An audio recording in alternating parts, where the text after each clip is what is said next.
Welcome friends, आज के video में हम देखेंगे यूपी पुलिस एग्जाम जो कि होने वाला है उसके जीके जीएस के क्वेश्चन। दोस्तों, इस सेट में हमारे द्वारा टॉप 50 क्वेश्चन लिए गए हैं जो कि आपके एग्जाम के लिए 100% महत्वपूर्ण है। इस सेट से आपके एग्जाम में 5 से 10 मार्क्स तक पूछे जाने की संभावना है दोस्तों, इसलिए जितना हो सके इस वीडियो को अपने दोस्तों में शेयर करें। तो चलिए मैं इस वीडियो को शुरू करता हूं।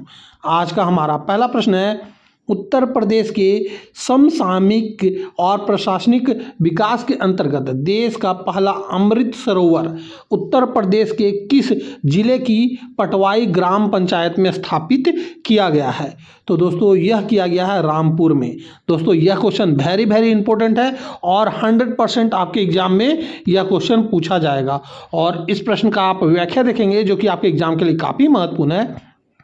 जल संरक्षण के उद्देश्य से प्रधानमंत्री मोदी के आह्वान पर देश का पहला अमृत सरोवर उत्तर प्रदेश के रामपुर जिले में के पटवाई में बनकर तैयार हुआ था। यह ग्रामीण विकास और पर्यावरण संरक्षण का एक बड़ा उदाहरण है, ये आपको याद रखना है। तो देश का पहला अमृत सरोवर कहाँ? तो उत्तर प्रदेश का रामपुर जिले में, ये आपको याद रखना है। हमारा अगला प्रश्न है, प्राचीन भारतीय इतिहास के राजवंशों के संदर्भ में प्रसिद्ध मौर्य साम्राज्य का अंतिम शासक कौन था जिसकी हत्या उसके सेनापति पुष्यमित्र शुंग ने की थी? तो वह अंतिम मौर्य शासक थे बृहद्रथ। इस प्रश्न का आप व्याख्या देखेंगे कि मौर्य वंश का अंतिम सम्राट बृहद्रथ था जो कि 185 ईसा पूर्व में उसके सेनापति पुष्यमित्र शुंग ने एक सैन्य निरीक्षण के दौरान उसकी हत्या कर दी और मगध पर शुंग राजवंश की स्थापना की। दोस्तों ये भी क्वेश्चन आपके एग्जाम में 100% पूछा जाएगा, इसलिए ये सारे प्रश्न का आप व्याख्या सहित वीडियो पॉज करके खुद से भी पढ़ने की कोशिश करें। और दोस्तों ये सारे प्रश्न आपको अच्छे लग रहे हो तो इस वीडियो को लाइक और अपने दोस्तों में इस वीडियो को शेयर जरूर करें। हमारा अगला प्रश्न है कि भारतीय संविधान के भाग 3 में वर्णित मौलिक अधिकारों के अंतर्गत किस अनुच्छेद द्वारा समाज से अस्पृश्यता का अंत कर उसे दंडनीय अपराध घोषित किया गया? तो वह अनुच्छेद था अनुच्छेद 17। इस प्रश्न का आप व्याख्या देखेंगे कि अनुच्छेद 17 जो है छुआछूत या अस्पृश्यता को पूरी तरह से प्रतिबंधित करता है। नोट, अनुच्छेद 15 जो है जाति, लिंग, धर्म के आधार पर भेदभाव की मनाही करता है और अनुच्छेद 18 उपाधियों के अंत से संबंधित है। इससे आपके इस व्याख्या से दोस्तों 100% आपके एग्जाम में एक क्वेश्चन बनने वाला है और वह लगभग 2-4 शिफ्ट में एग्जाम में पूछा जा सकता है। हमारा अगला प्रश्न है, सामान्य विज्ञान और दैनिक रसायन शास्त्र के सिद्धांतों के अनुसार कपड़ों की धुलाई में इस्तेमाल होने वाले वॉशिंग सोडा का वैज्ञानिक या रासायनिक नाम क्या है? तो वॉशिंग सोडा का रासायनिक नाम होता है सोडियम कार्बोनेट यानी Na2CO3, ये इसका रासायनिक सूत्र है, ये भी आपको याद रखना है। यहाँ पे इस प्रश्न का आप व्याख्या देखेंगे कि वॉशिंग सोडा को सोडियम कार्बोनेट कहा जाता है। इसके विपरीत घरों में खाना पकाने के लिए इस्तेमाल होने वाले बेकिंग सोडा यानी खाने वाला सोडा का रासायनिक नाम होता है सोडियम बाइकार्बोनेट। इसको ट्रिक से आप याद कर सकते हैं, खाने के बाद लोग बाय बाय करते हैं यानी कि सोडियम बाइकार्बोनेट खाने वाले सोडा का नाम और धावन सोडा का नाम जो है यह सोडियम कार्बोनेट होता है। इसका सोडियम बाइकार्बोनेट का सूत्र होता है NaHCO, ये आपको याद रखना, CO3 ये खाने वाला सोडा का नाम है और Na2CO3 ये जो है सोडियम कार्बोनेट यानी धावन सोडा का रासायनिक नाम है। दोनों अक्सर भ्रम होता है, ध्यान से इसे पढ़ना है। हमारा अगला प्रश्न है कि उत्तर प्रदेश के नदी तंत्र और धार्मिक भूगोलों के अनुसार हिमालय से निकलने वाली प्रसिद्ध घाघरा नदी को उत्तर प्रदेश के किस ऐतिहासिक धार्मिक शहर में सरयू नदी के नाम से पुकारा जाता है? तो दोस्तों इसे पुकारा जाता है अयोध्या में सरयू नदी के नाम से। इस प्रश्न का आप व्याख्या देखेंगे कि घाघरा नदी जब उत्तर प्रदेश के अयोध्या शहर से होकर गुजरती है तो इसे स्थानीय और पौराणिक रूप में सरयू नदी कहा जाता है। भगवान श्री राम की जन्मभूमि अयोध्या इसी पवित्र नदी के तट पर बसी है, ये आपको याद रखना है। अयोध्या का जो नदी है वो बसा हुआ है सरयू नदी किनारे, ये काफ़ी बार एग्जाम में क्वेश्चन पूछा भी गया है।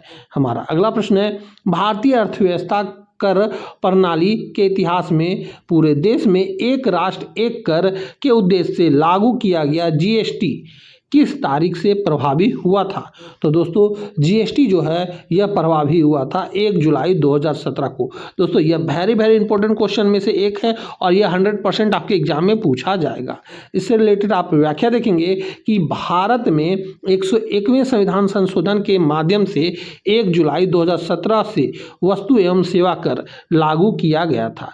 यह एक अप्रत्यक्ष कर है, ये भी आपको याद रखना है, यानी इनडायरेक्ट टैक्स है। हमारा अगला प्रश्न है कि कंप्यूटर विज्ञान की बुनियादी संरचना के अंतर्गत कंप्यूटर की उस प्राथमिक और अस्थायी मेमोरी को क्या कहते हैं जिसका फुल फॉर्म रैम होता है? तो दोस्तों यह कहा जाता है रैंडम एक्सेस मेमोरी, यानी ऑप्शन नंबर बी इस प्रश्न का सही उत्तर हो जाएगा। इसे अस्थायी मेमोरी कहा जाता है। और यहाँ पे आप व्याख्या में देखेंगे रैम का मतलब होता है रैंडम एक्सेस मेमोरी। यह एक वोलाटाइल मेमोरी है। राम को हम लोग जानते भी हैं भोला थे, क्योंकि इन्हें वनवास भेज दिया गया था। इस तरह से ट्रिक से भी आपको याद रखना है, यानी अस्थायी मेमोरी होती है, जिसका मतलब है कि कंप्यूटर बंद होते ही इसमें मौजूद सारा डेटा साफ हो जाता है। हमारा अगला प्रश्न है कि भारत के भौतिक भूगोल के अंतर्गत भारत के उत्तर पश्चिम में स्थित आरावली पर्वत श्रृंखला को किस प्रकार के पर्वत का उदाहरण माना जाता है? तो दोस्तों इसका उदाहरण माना जाता है अवशिष्ट पर्वत का, प्राचीन पर्वतमाला का। इस प्रश्न का आप व्याख्या देखेंगे कि आरावली दुनिया की सबसे पुरानी पर्वत श्रृंखलाओं में से एक है। समय के साथ घिस जाने के कारण इसे अब अवशिष्ट पर्वत कहा जाता है। इसकी सबसे ऊंची चोटी राजस्थान में स्थित गुरु शिखर है, ये आपको याद रखना है। हमारा अगला प्रश्न है कि भारतीय राष्ट्रीय आंदोलन के क्रांतिकारी इतिहास में वर्ष 1939 में कांग्रेस के अध्यक्ष पद से इस्तीफा देने वाले नेताजी सुभाष चंद्र बोस ने किस नए राजनीतिक दल की स्थापना की थी? तो इन्होंने किया था फॉरवर्ड ब्लॉक का। इस प्रश्न का आप व्याख्या देखेंगे कि महात्मा गांधी से वैचारिक मतभेदों यानी त्रिपुरी संकट के बाद सुभाष चंद्र बोस ने कांग्रेस अध्यक्ष पद छोड़ दिया और 1939 में फॉरवर्ड ब्लॉक का गठन किया।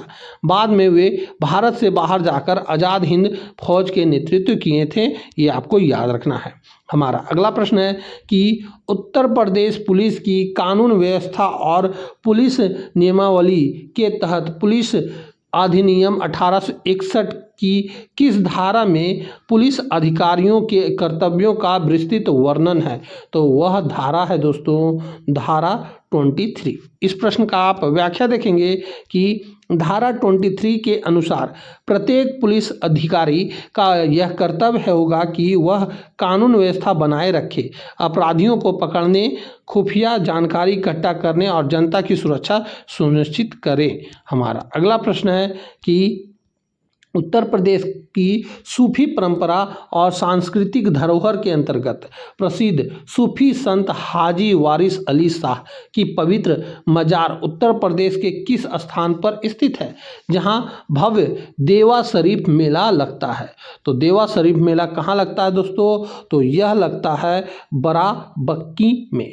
दोस्तों यदि हमारा इस वीडियो का ये सारे के सारे प्रश्न आपको अच्छे लग रहे हो तो इस वीडियो को लाइक जरूर करें, और अब तक आप हमारे चैनल से नहीं जुड़े हैं तो हमारे चैनल को सब्सक्राइब करके जुड़ जाएं, ताकि ऐसे ही प्रश्न के क्वेश्चन आपको देखने को मिले और आप एग्जाम में अच्छे से इन प्रश्नों का आंसर करके आ सकें। इस प्रश्न का आप व्याख्या देखेंगे कि बाराबंकी जिले में स्थित देवा शरीफ में सूफी संत हाजी वारिस अली शाह का आस्थाना है। यहाँ लगने वाला मेला कौमी एकता, हिंदू मुस्लिम सद्भावना का एक बड़ा प्रतीक माना जाता है। हमारा अगला प्रश्न है कि भारतीय राज्य व्यवस्था और लोकतांत्रिक प्रणाली के तहत भारत के मुख्य चुनाव आयुक्त और अन्य चुनाव आयुक्तों की नियुक्ति करने का अधिकार किसे प्राप्त है? तो दोस्तों यह प्राप्त है भारत के राष्ट्रपति को। इस प्रश्न का आप व्याख्या देखेंगे कि संविधान के अनुच्छेद 324 का ससुराल 2 के तहत भारत के निर्वाचन आयोग के मुख्य चुनाव आयुक्त और अन्य आयुक्तों की नियुक्ति देश के राष्ट्रपति द्वारा की जाती है। तो दोस्तों यह किया जाता है अनुच्छेद 324 का ससुराल 2 के तहत।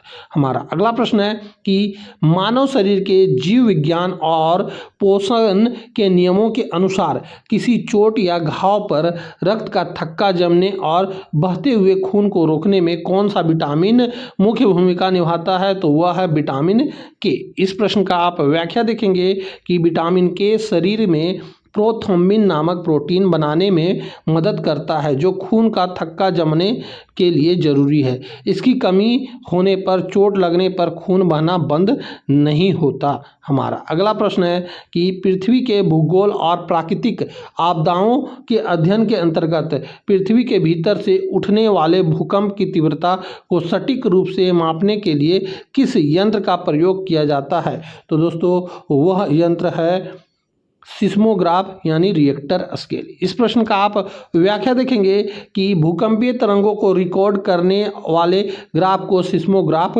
कहते हैं और तीव्रता मापने के पैमाने को रिएक्टर स्केल कहा जाता है।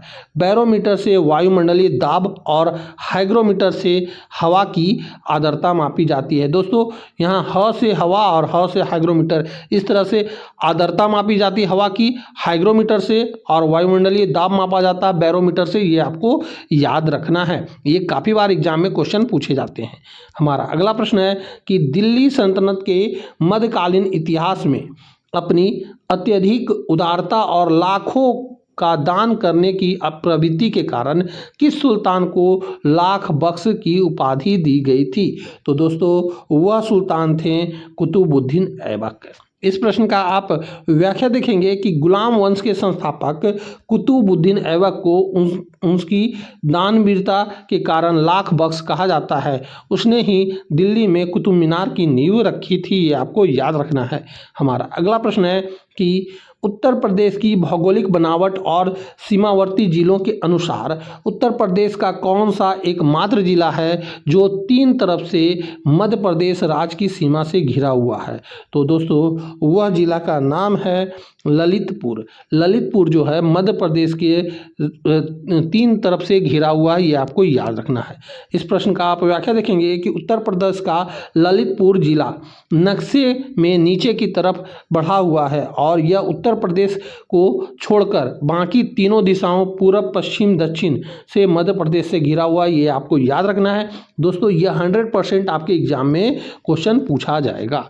हमारा अगला प्रश्न है कि भारतीय बैंकिंग और अर्थव्यवस्था के सिद्धांतों के तहत देश के केंद्रीय बैंक यानी भारतीय रिजर्व बैंक का राष्ट्रीयकरण किस वर्ष किया गया था? तो दोस्तों यह किया गया था वर्ष 1949 में। इस प्रश्न का आप व्याख्या देखेंगे कि आरबीआई की स्थापना 1 अप्रैल 1935 को एक निजी बैंक के रूप में हुई थी, लेकिन आज़ादी के बाद 1 जनवरी 1949 को इसका राष्ट्रीयकरण करके इसे पूरी तरह सरकारी देश का केंद्रीय बैंक बना दिया गया था, ये आपको याद रखना है। ये दोनों डेट आपके एग्जाम के लिए काफ़ी महत्वपूर्ण है। हमारा अगला प्रश्न है कि सामान्य विज्ञान के प्रयोग के अनुसार जब चूने के पानी में अत्यधिक मात्रा में कौन सी गैस प्रभावित की जाती है तो रासायनिक क्रिया के कारण उसका रंग दुधिया हो जाता है? तो वह गैस है दोस्तों कार्बन डाइऑक्साइड यानी CO2 को जब अधिक प्रभावित किया जाए तो वह दुधिया हो जाएगा। इस प्रश्न का आप व्याख्या देखेंगे कि चूने के पानी यानी कैल्शियम हाइड्रोक्साइड में जब कार्बन डाइऑक्साइड गैस पास की जाती है तो कैल्शियम कार्बोनेट का सफ़ेद अवच्छेद बनने के कारण पानी का रंग दुधिया हो जाता है, ये आपको याद रखना है। हमारा अगला प्रश्न है कि अंतर्राष्ट्रीय पर्यावरण सम्मेलनों और वैश्विक सामान्य ज्ञान के अनुसार दुनिया भर में पर्यावरण सुरक्षा के प्रति जागरूकता फैलाने के लिए विश्व पर्यावरण दिवस प्रतिवर्ष किस तिथि को मनाया जाता है? तो दोस्तों विश्व पर्यावरण प्रत्येक वर्ष 5 जून को मनाया जाता है। इस प्रश्न का आप व्याख्या देखेंगे कि वर्ष 1972 में स्टॉकहोम सम्मेलन के दौरान इसकी घोषणा की गई थी और पहला विश्व पर्यावरण दिवस 1974 में मनाया गया था। तब से हर 5 साल 5 जून को यह मनाया जाता है। 22 अप्रैल को पृथ्वी दिवस मनाया जाता है, ये भी आपको याद रखना है। हमारा अगला प्रश्न है कि भारतीय संविधान के स्रोतों के अंतर्गत संविधान के भाग 4A अनुच्छेद 51A में शामिल मौलिक कर्तव्यों का सिद्धांत किस देश के संविधान से प्रेरित है? तो दोस्तों यह प्रेरित है सोवियत संघ, पूर्व वर्तमान में रूस के सहयोग से। तो यह आपको याद रखना है। मौलिक कर्तव्य, अब कर्तव्य हमारा क्या है? तो रूस ने का, ये कहाँ से लिया है? सोवियत संघ यानी रूस से लिया है, तो रूस से हो गया मौलिक कर्तव्य। और भाग 4 का अनुच्छेद 51A में यह है, ये आपको याद रखना है। यहाँ पे आप व्याख्या में देखेंगे कि मौलिक कर्तव्यों को 42वें संविधान संशोधन 1976 द्वारा सरदार स्वर्ण सिंह समिति की सिफारिश पर जोड़ा गया था, जो सोवियत संघ की संविधान से लिया गया है, ये आपको याद रखना है। मूल अधिकार अमेरिका से लिए गए हैं, ये भी आपको याद रखना है। हमारा अगला प्रश्न है कि उत्तर प्रदेश के राजकीय प्रतीकों की सूची के अनुसार उत्तर प्रदेश का राजकीय पशु निम्नलिखित में से कौन सा है? तो राजकीय पशु जो है दोस्तों यह है बारहसिंघा। इस प्रश्न का आप व्याख्या देखेंगे कि उत्तर प्रदेश का राजकीय पशु बारहसिंघा यानी दलदल का मृग है। याद रखिए, राजकीय पक्षी सारस या क्रोच है, और राजकीय वृक्ष अशोक है, और राजकीय पुष्प पलाश या टूसू है, ये आपको याद रखना है। हमारा अगला प्रश्न है कि आधुनिक भारत के इतिहास में घटित क्रूर प्रशासनिक निर्णयों के तहत वर्ष 1905 में हुए बंगाल विभाजन के समय भारत का ब्रिटिश वायसराय कौन था? तो दोस्तों उस समय वायसराय थे लॉर्ड कर्जन। इस प्रश्न का आप व्याख्या देखेंगे कि लॉर्ड कर्जन ने फूट डालो और राज करो की नीति के तहत धार्मिक आधार पर बंगाल को 2 भागों में विभाजित करने की घोषणा की थी, जिसके विरोध में पूरे देश में स्वदेशी आंदोलन यानी बहिष्कार आंदोलन शुरू हो गया था। हमारा अगला प्रश्न है कि कंप्यूटर और सूचना प्रौद्योगिकी की शब्दावली में इंटरनेट पर स्थित किसी दूरस्थ सर्वर या वेबसाइट से किसी फाइल डेटा को अपने स्थानीय कंप्यूटर या मोबाइल की मेमोरी में ट्रांसफर करने की प्रक्रिया को क्या कहा जाता है या क्या कहलाता है? तो दोस्तों यह कहलाता है डाउनलोडिंग।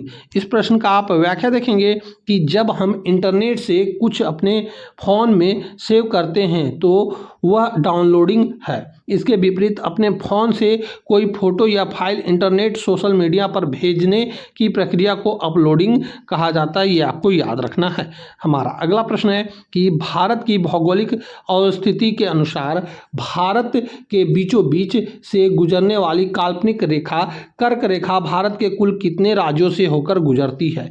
तो दोस्तों कर्क रेखा जो है भारत के कुल 8 राज्यों से होकर गुजरती है, और यह क्रम आपको यहाँ पे मैंने लिख दिया है व्याख्या में कि पश्चिम से पूरब की ओर देखेंगे तो यह गुजरात पहले आएगा, फिर राजस्थान आएगा, फिर मध्य प्रदेश आएगा, फिर छत्तीसगढ़, फिर झारखंड, फिर पश्चिम बंगाल, फिर 7 सिस्टर में चले जाएंगे तो पहले त्रिपुरा, फिर मिजोरम। ये आपको 8 राज्य हैं जो कि पश्चिम से पूरब की ओर हैं, ये आपको याद रखना है। और इसका याद करने का ट्रिक है मित्र पर गमछा झार, इस तरह से आप बैठा सकते हैं। हमारा अगला प्रश्न है कि पुलिस प्रशासन मानवाधिकार और आंतरिक सुरक्षा के नियमों के तहत देश में मानवाधिकारों की रक्षा के लिए गठित राष्ट्रीय मानवाधिकार आयोग का मुख्यालय कहाँ स्थित है? तो मुख्यालय दोस्तों यह स्थित है नई दिल्ली में। इस प्रश्न का आप व्याख्या देखेंगे कि मानवाधिकार संरक्षण अधिनियम 1993 के तहत 12 अक्टूबर 1993 को राष्ट्रीय मानवाधिकार आयोग की स्थापना की गई। इसका मुख्यालय नई दिल्ली में स्थित है और इसके अध्यक्ष आमतौर पर सुप्रीम कोर्ट के रिटायर्ड मुख्य न्यायाधीश या न्यायाधीश होते हैं। हमारा अगला प्रश्न है कि उत्तर प्रदेश के भौगोलिक और प्रशासनिक सीमाओं के अंतर्गत उत्तर प्रदेश का कौन सा एकमात्र जिला है जिसकी सीमाएं 4 अलग अलग राज्य बिहार, झारखंड, छत्तीसगढ़ और मध्य प्रदेश को स्पर्श करती है? तो दोस्तों वह जिला का नाम है सोनभद्र। दोस्तों यह क्वेश्चन तो आपके एग्जाम में वेरी वेरी इंपॉर्टेंट, लगा लीजिए, जितना लगा सकते हैं लगा लीजिए। यह क्वेश्चन 100% आपके एग्जाम में पूछा जाएगा। सोनभद्र एकमात्र ऐसा जिला है जो बिहार, झारखंड, छत्तीसगढ़ और एमपी को लगता है। इस प्रश्न का आप व्याख्या देखेंगे कि सोनभद्र मात्र भारत का एकमात्र ऐसा जिला है जो 4 राज्यों से के साथ अपनी सीमा साझा करता है। इसे उत्तर प्रदेश की ऊर्जा राजधानी भी कहा जाता है क्योंकि यहाँ कई थर्मल पावर प्लांट स्थित है। हमारा अगला प्रश्न है कि सामान्य विज्ञान के अनुसार जब कोई लाल चींटी हमें काटती है तो वह हमारे शरीर में कौन सा अम्ल छोड़ती है जिससे त्वचा पर जलन और सूजन आ जाती है? तो दोस्तों वह लाल चींटी हमारे शरीर पर फार्मिक अम्ल यानी मेथनोइक अम्ल छोड़ती है।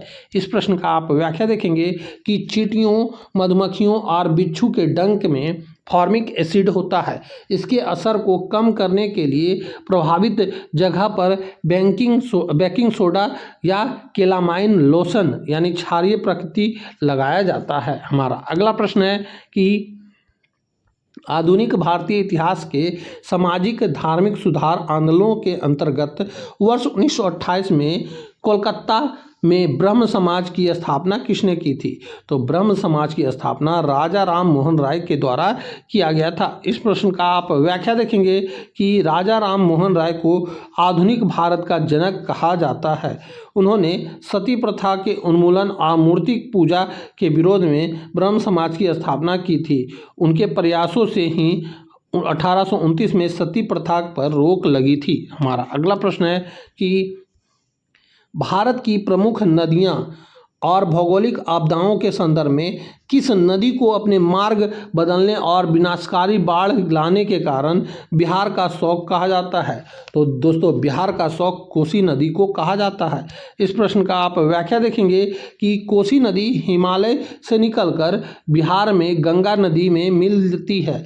यह नदी भारी मात्रा में गाद मिट्टी लाती है जिसके इसका रास्ता रुक जाता है और यह बार बार अपना मार्ग बदलती है जिससे बिहार में भीषण बाढ़ आती है। हमारा अगला प्रश्न है कि भारतीय संविधान के विधायिक नियमों के अनुसार संसद के दोनों सदनों लोकसभा और राज्यसभा की संयुक्त बैठक बुलाने का अधिकार किसे है और इसकी अध्यक्षता कौन करता है?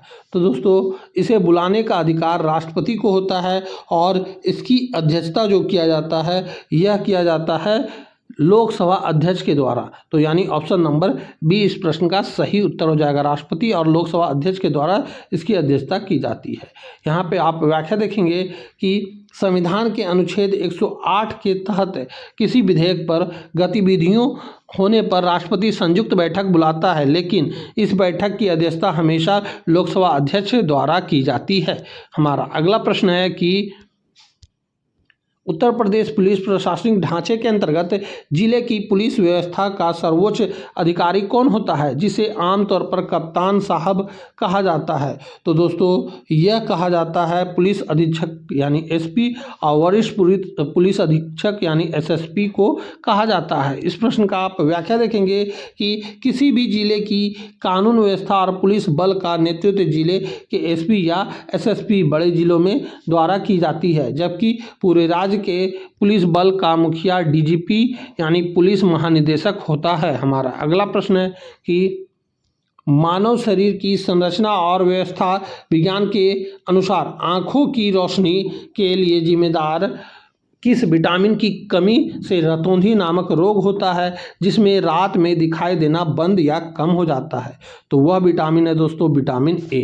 इस प्रश्न का आप व्याख्या देखेंगे कि विटामिन ए रासायनिक नाम इसका रेटिनॉल है की कमी से रतौंधी होता है। गाजर, हरी पत्तेदार सब्जियां, दूध, मछली का तेल विटामिन ए के मुख्य स्रोत हैं। हमारा अगला प्रश्न है कि भारतीय अर्थव्यवस्था और कृषि विकास के इतिहास में वर्ष 1960 के दशक में आई हरित क्रांति के माध्यम से भारत को खाद्यान्न में आत्मनिर्भर बनाने वाले प्रसिद्ध वैज्ञानिक कौन थे जिन्हें भारत में हरित क्रांति का जनक कहा जाता है? तो दोस्तों भारत में हरित क्रांति का जनक कहा जाता है डॉक्टर एम.एस. स्वामीनाथन को। इस प्रश्न का आप व्याख्या देखेंगे कि डॉक्टर एम.एस. स्वामीनाथन के नेतृत्व में भारत में अधिक उपज देने वाले गेहूं और चावल के बीजों का उपयोग शुरू हुआ। नोट: डॉक्टर वर्गीज कुरियन को भारत में श्वेत क्रांति यानी दूध उत्पादन का जनक कहा जाता है।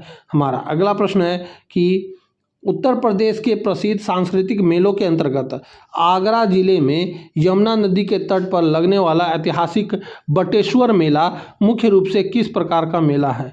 तो दोस्तों, बटेश्वर मेला जो है यह मुख्य प्रकार का प्रसिद्ध पशु मेला है। इस प्रश्न का आप व्याख्या देखेंगे कि बटेश्वर मेला उत्तर प्रदेश के सबसे बड़े पशु मेला में से एक है, जहां विशेष रूप से ऊंटों और घोड़ों का व्यापार होता है। यहां भगवान शिव के 101 मंदिर भी स्थित है, जिससे इसका धार्मिक महत्व भी बहुत अधिक है। हमारा अगला प्रश्न है कि कंप्यूटर विज्ञान और इंटरनेट पर जब वेब पेजों को खोलने के लिए उपयोग होने वाले नियमों के समूह को HTTP कहा जाता है।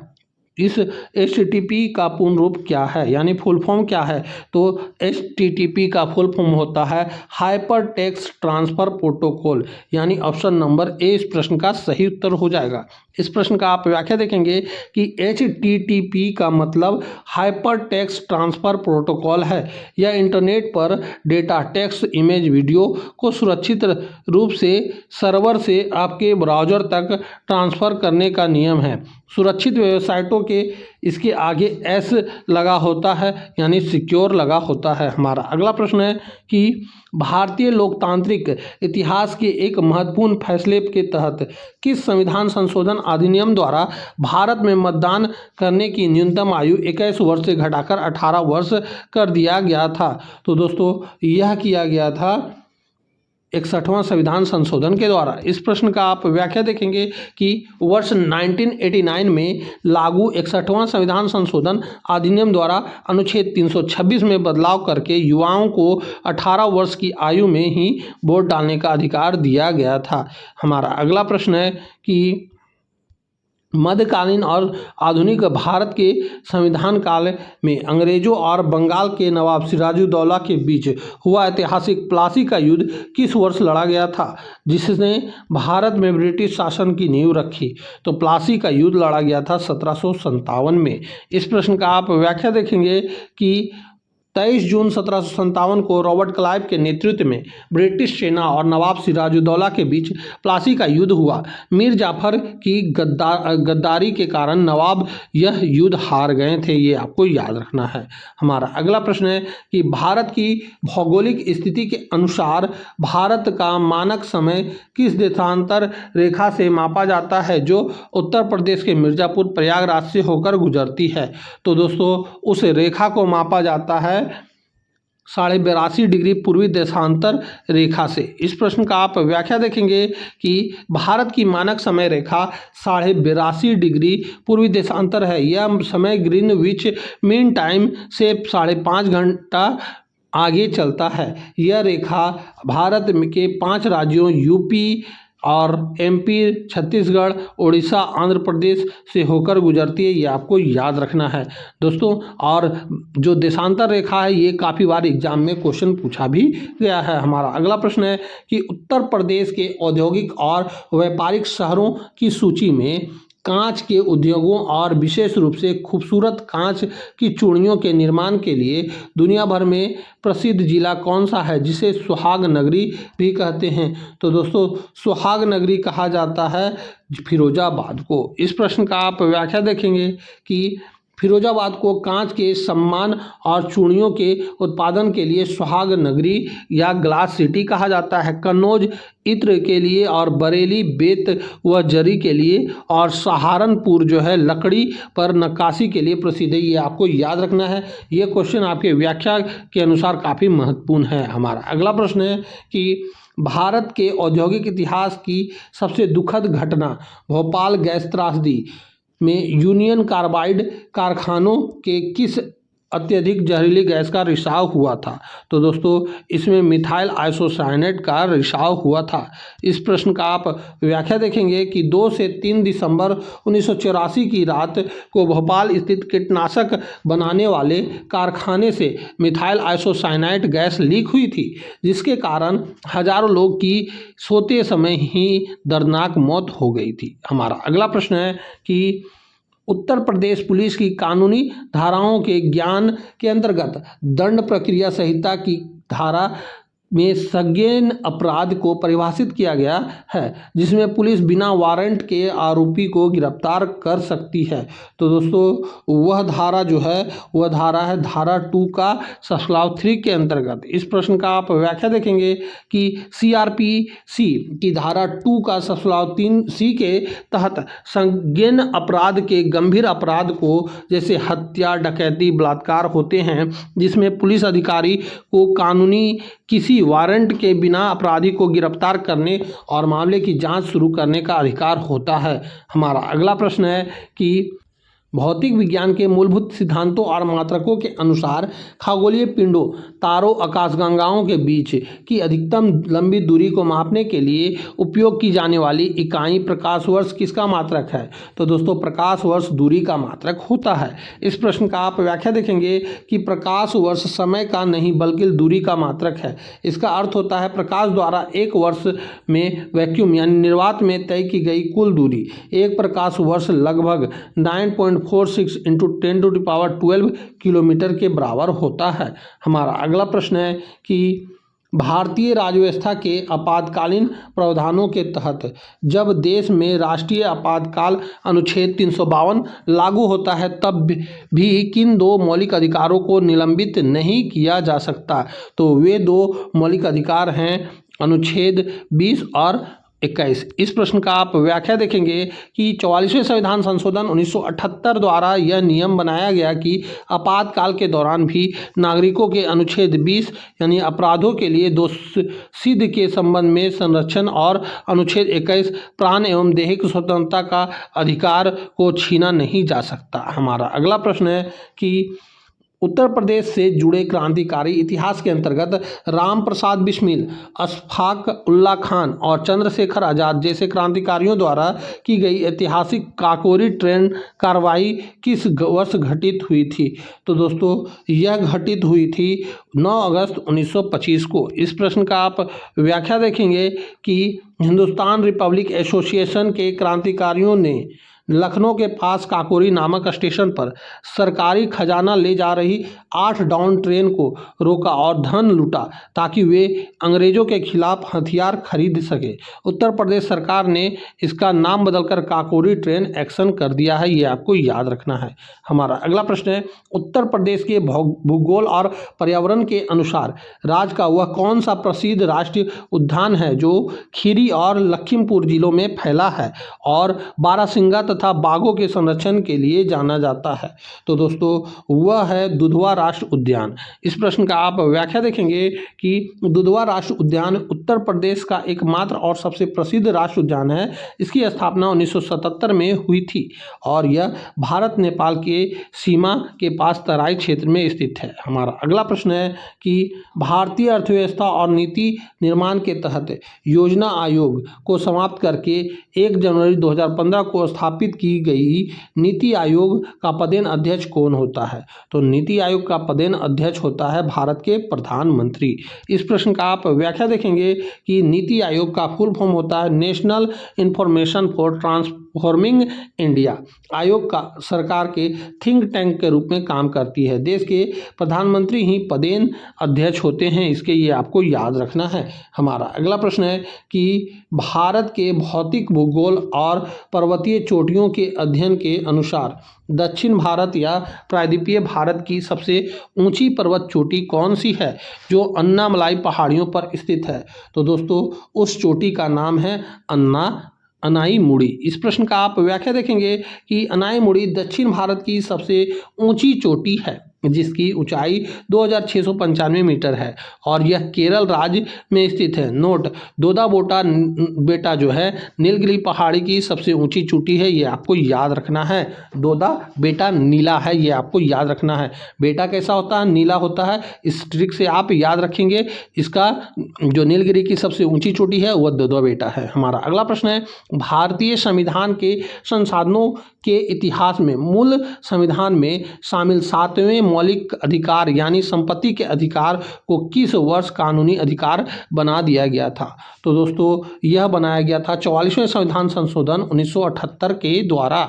इस प्रश्न का आप व्याख्या देखेंगे कि 44वें संविधान संशोधन द्वारा संपत्ति के अधिकार को मौलिक अधिकार की सूची से हटाकर संविधान के अनुच्छेद 300A के तहत एक साधारण कानूनी विधायक अधिकार बना दिया गया। हमारा अगला प्रश्न है कि उत्तर प्रदेश की लोक कला और जनजाति संस्कृतियों के अंतर्गत मुख्य रूप से सोनभद्र और मिर्जापुर के क्षेत्रों में रहने वाली खरवार जनजाति द्वारा किया जाने वाला प्रसिद्ध पारंपरिक नृत्य कौन सा है? तो दोस्तों उस नृत्य का नाम है कर्मा नृत्य।